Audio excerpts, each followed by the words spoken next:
तो hello friends, जैसा कि आप लोगों को पता है आज है 17 फरवरी और आज में मतलब फर्स्ट सिटिंग और सेकंड सिटिंग में मैथ का एग्जाम है। ऐसे में दोस्तों एग्जाम से पहले क्वेश्चन आउट हो चुका है, तो मैं आप लोगों के लिए क्वेश्चन को लिख करके लाया हूं। फास्ट से जल्दी आप लोग रिवीजन कर ले, देख ले, और यही क्वेश्चन हूबहू क्वेश्चन आपके एग्जाम में देखने को मिलेगा। तो चलिए शुरुआत करते हैं।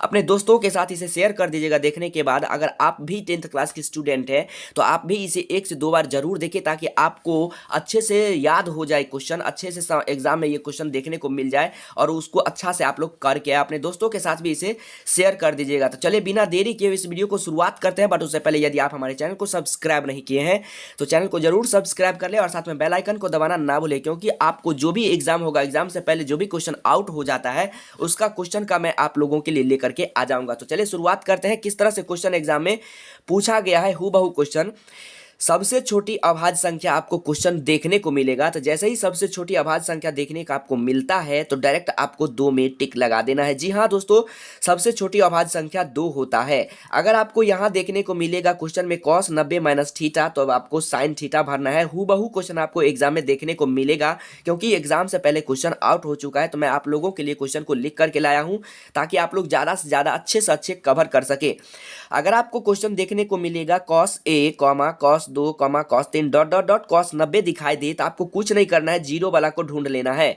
ऑप्शन में जहां आपको जीरो दिखाई देगा उसमें जल्दी से आपको टिक लगा देना है और अपना नंबर जो है ना बुक कर लेना है। अगर आपको एग्जाम में देखिए इस तरह से क्वेश्चन दिखाई देता है 1/अल्फा प्लस 1/बीटा बराबर -b/c फॉर्मूला होता है। जैसे ही आपको ऐसा दिखाई दे बस -b/c पे टिक लगा दीजिए और शानदार तरीका से अपने लिए एक नंबर को फिक्स कर लीजिए। tan 60 डिग्री बराबर √3 होता है। एग्जाम में इस तरह का क्वेश्चन हूबहू देखने का आपको मिलेगा, अच्छे से कवर कर लीजिए। टेबल सारणी से मैंने आपको पहले भी कह रहा था कि टेबल सारणी से क्वेश्चन आता ही आता है। तो tan 60 degree is equal to √3 होता है, tan 30 degree is equal to 1/√3 होता है, tan 45 बराबर 1 होता है। तो दोस्तों आपको सेम टू सेम क्वेश्चन देखने को मिलेगा। क्वेश्चन एग्जाम से पहले आउट हो चुका है, मैं बार बार आप लोगों को कह रहा हूं। यहां देखिए वृत्त के चतुर्थांश का क्षेत्रफल आपको क्वेश्चन देखने को मिलेगा और आपको लगा देना है टिक, πr²/4 होता है। वृत्त के चतुर्थांश का क्षेत्रफल πr²/4 होता है। अर्धवृत्त का कोण जो होता है ना वो आपको समकोण होता है, और उसी समकोण को हम लोग 90 डिग्री कहते हैं। अर्धवृत्त का कोण 90 डिग्री होता है। बेलन का आयतन आपको एग्जाम में देखने को मिलेगा, बस आपको πr²h जहां मिलेगा वहां पे टिक लगा लीजिए और आप अपने लिए एक नंबर बुक कर लीजिए। शंकु का आयतन 1/3 πr² होता है। आप लोगों को पता भी होगा, मैंने पिछले वीडियो में भी बताया था। मेरा अगर मैथ वाला फार्मूला आप देखे हैं तो ठीक है, नहीं देखे हैं ना तो जरूर देख लीजिएगा। लेकिन आप लोगों को मैंने वहां पे बता दिया था कि आप लोगों का बेलन और शंकु से क्वेश्चन जरूर रहेगा। प्रायिकता का मान जो है ना 0 और 1 के बीच ही होता है, ना तो 1 से बड़ा होता है ना 0 से छोटा होता है। 0 से छोटा होने का मतलब माइनस में नहीं होता है।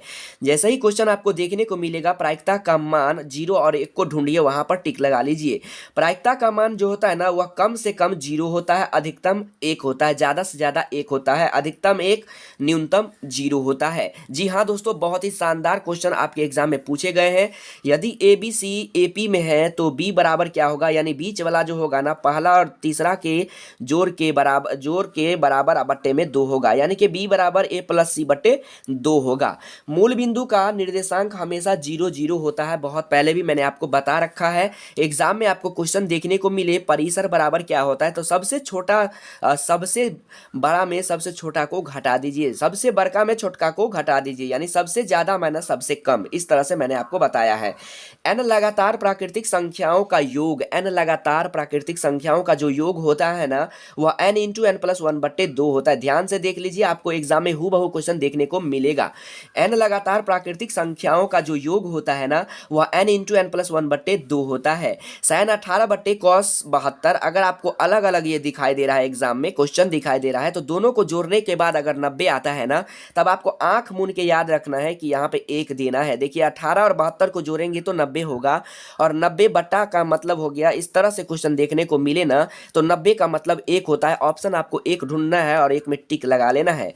बहुलक का देखिए फॉर्मूला ये होता है, बहुलक बराबर 3 माध्यक माइनस 2 माध्य। हूबहू क्वेश्चन देखने को आपको मिलेगा। तो जल्दी से चैनल पर नए आए हैं ना तो चैनल को जरूर सब्सक्राइब कर ले और अपने दोस्तों के साथ शेयर कर दे। अगर आपको अपरिमेय संख्या के बारे में पूछा जाता है, अगर उस ऑप्शन में पाई दिया हुआ है ना तो पाई जो है अपरिमेय संख्या है। पाई का मान 22/7 होता है जो कि परिमेय संख्या है, और पाई का मान 3.14 होता है, वो भी परिमेय संख्या। लेकिन केवल पाई दिया गया है तो वह आपका अपरिमेय संख्या है। एक रैखिक समीकरण का जो घात होता है ना, घात का मतलब हम पावर कहते हैं, तो रैखिक समीकरण का जो घात होता है वह 1 होता है। और द्वितीय इस तरह से देखिए आपको एग्जाम में पूछा जाएगा, सेक स्क्वायर थीटा माइनस 1 बराबर टेन स्क्वायर थीटा होता है। हूबहू क्वेश्चन देखने को मिलेगा। कॉसेक स्क्वायर थीटा माइनस 1 बराबर कॉट स्क्वायर थीटा होता है। यहाँ से देखिए आपके एग्जाम में 100% ऐसा ही क्वेश्चन देखने को मिलेगा। अगर आपको देखिए प्लस प्लस, इसका मतलब ये हुआ कि आपको अगर दिखाई देता है 2 और 3, मान लीजिए 2 और 3 दिखाई देता है और कहेगा 2 और 3 आपको किस पाद में है, तो आपको कहना क्योंकि ये 2 और 3 दोनों प्लस प्लस में है इसलिए ये प्रथम पाद में होगा। ये जो सारणी है ना, यानी ये जो निर्देशांक दिया गया है ये किस पाद में है, तो प्रथम पाद में है। जैसे ही आपको प्लस प्लस दिखाई दे तो प्रथम पाद में, अगर ये माइनस रहता और उसके बाद प्लस तो देखिए माइनस और प्लस वाला को हम कहते हैं द्वितीय पाद में है। माइनस और प्लस वाला द्वितीय पाद में है। अगर दोनों माइनस में होता तो यहाँ देखिए माइनस और माइनस किस पाद में है, तो तृतीय पाद में है। और अगर आपको पहले प्लस दिया रहता बाद में माइनस दिया रहता तो प्लस और माइनस जो है ना वो आपका चतुर्थ पाद में है। इसे आप लोग जरूर याद रखिए। यहाँ से आपको क्वेश्चन 100% क्वेश्चन पूछे गए हैं, हूबहू क्वेश्चन पूछे गए हैं। तो आपको मैंने पूरा फॉर्मेट ही तैयार कर दिया। इतना ही कर लेने से आपका जो है ना 2 से 3 नंबर बुक हो जाएगा। यहाँ देखिए दोस्तों, अभाज्य संख्या हम लोग किसे कहते हैं, जो सिर्फ 2 बार ही कटे उसे हम अभाज्य संख्या कहते हैं। जैसे 2 3 ये जो है ना आपका अभाज्य संख्या है। 2 3 23 कुछ भी आप ले सकते हैं जो केवल 2 बार कटे वो आपका अभाज्य संख्या होता है। सबसे छोटी अभाज्य संख्या 2 होता है, मैंने आपको ऊपर ही सबसे पहले बता दिया। अगर आपको एग्जाम में इस तरह से देखने को मिलता है cosec 90 minus theta into sine 90 minus theta, तो ये देख लीजिए यहाँ पे इंटू दिया गया है, तो इस दोनों को मिला करके 1 होगा। ज़्यादा करने की जरूरत नहीं है, आपके पास समय नहीं है इसलिए मैंने आपके लिए शॉर्टकट लेकर के आया हूँ। ऐसा ही क्वेश्चन आपको देखने को हूबहू मिलेगा। Cosec 90 minus theta into sine 90 minus theta बराबर क्या होता है, तो 1 होता है। या फिर पूछेगा sec into sec theta into cos theta is equal to 1 होता है। 1/7 जो है ना, जहां आपको 1/7 दिखाई दे बस अशांत वाला ऑप्शन को ढूंढ लेना है, ज़्यादा कुछ करने की जरूरत नहीं है। अगर आपको कॉस 48 माइनस साइन 42 इस तरह से दिखाई दे, अगर आपको अगल बगल में यानी कि या अदला बदली है, कॉस है तो साइन, साइन है तो कॉस, अगर जोड़ने पर 90 आ जाए, माइनस लगा हुआ है तो 0 हो जाएगा। अगर माइनस लगा हुआ है तो 0 जोड़ने पर 90 आना चाहिए, है ना। बहुत जबरदस्त ट्रिक है दोस्तों। 1/a के पावर अगर x दिखाई देना तो a इनवर्स होता है, a इनवर्स x यानी a के पावर माइनस x होता है। इसे अच्छे से याद कर लीजिए, देख लीजिए, एक बार नहीं 2 बार इस वीडियो को देख लीजिए और अपना नंबर जो है ना 50 नंबर अपने झोले में भर लीजिए। शून्य बहुपद का जो घात होता है ना वह अपरिभाषित होता है। शून्य बहुपद का घात अपरिभाषित होता है। वृत्त की परिधि जो होता है 2πr होता है। क्षेत्रफल वृत्त का क्षेत्रफल πr² होता है। अर्धवृत्त की परिधि r इंटू पाई प्लस 2 होता है। या फिर इसे लिख सकते हैं r को पाई से तो πr, r को 2 से तो 2r हो जाएगा।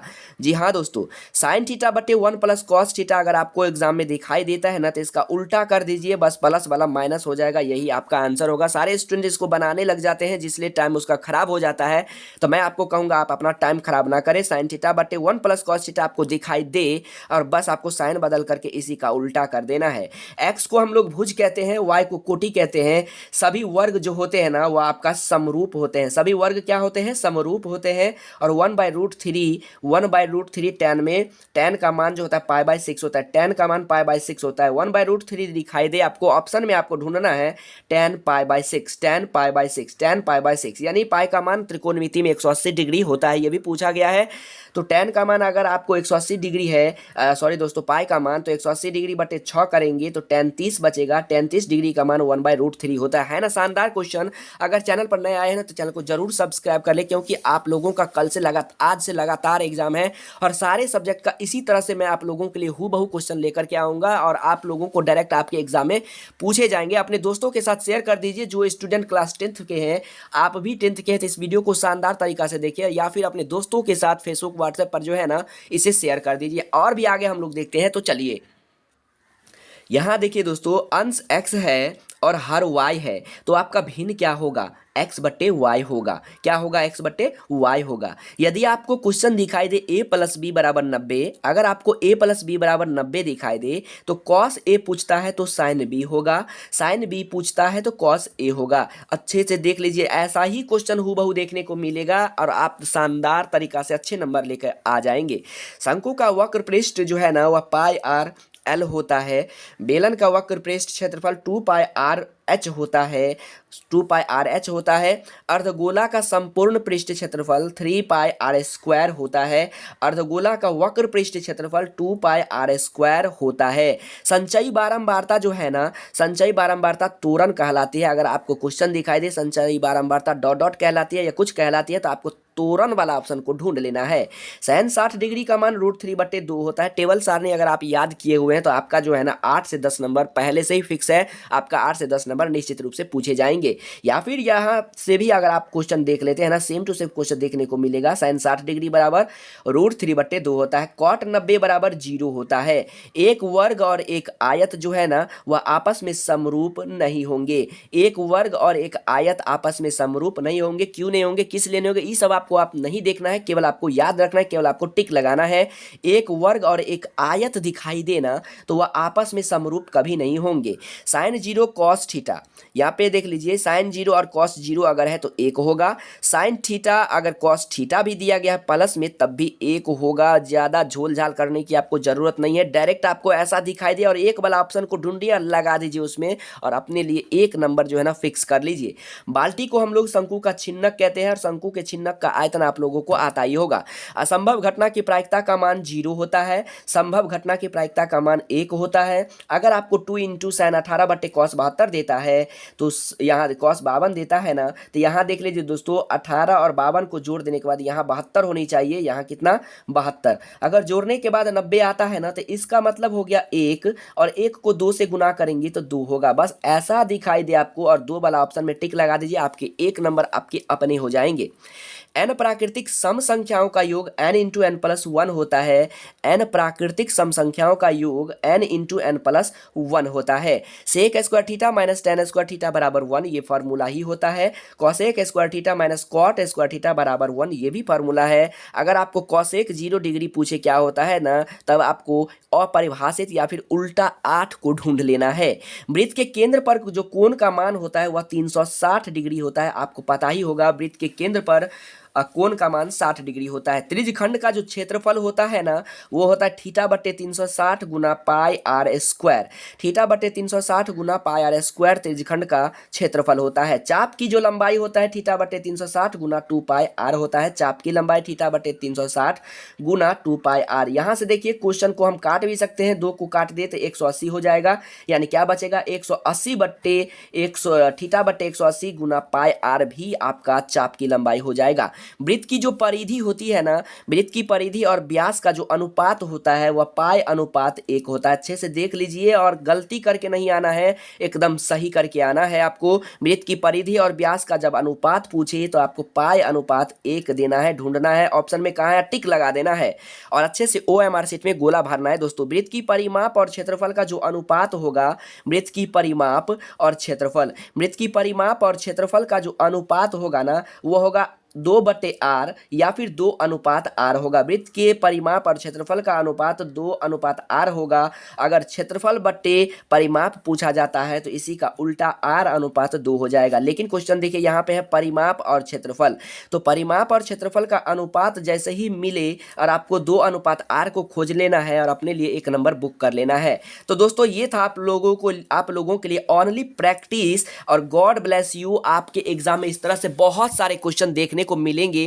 तो इस वीडियो को जल्दी से लाइक नहीं किया ना तो लाइक कर दीजिए और कमेंट करके बताइए कि ये छोटा सा मेरा कोशिश आपको कैसा लगा और यहाँ से आप लोगों को पहले से कितना याद था आप लोग मुझे जरूर बता सकते हैं। 60% 70% यानी आपको इस वीडियो में जो बताया कितना परसेंट आपको याद था। अपने दोस्तों के साथ जो भी 10th क्लास के स्टूडेंट हैं इसे जल्दी से शेयर कर दे क्योंकि एग्जाम से पहले यहाँ से क्वेश्चन आपको बहुत सारे देखने को मिलेंगे। तो हैप्पी एग्जाम, आपका एग्जाम जो है ना अच्छा जाए, आप जैसा सोचे हैं उससे बेहतर रिजल्ट आपका आए, आपका मैथ का एग्जाम जो है ना शानदार तरीका से जाए क्योंकि कहते हैं first impression is last impression. अगर आपका पहला सब्जेक्ट अच्छा हो जाता है ना तो सारा सब्जेक्ट आपका अच्छा जरूर हो जाएगा। तो दोस्तों अपने दोस्तों के साथ जल्दी से इसे शेयर करना मत भूलिएगा। अगर आपको लघु उत्तरीय प्रश्न का जो है ना वायरल क्वेश्चन चाहिए तो नीचे डिस्क्रिप्शन बॉक्स में जाइए, वहां टेलीग्राम का लिंक है, उसको ज्वाइन कर लीजिए। वहां आप ज्वाइन करते ही आपको लघु उत्तरीय और दीर्घ उत्तरीय प्रश्न का मैथ का क्वेश्चन देखने को मिलेगा और वहां से देखिए आपको कितने क्वेश्चन पहले से आता था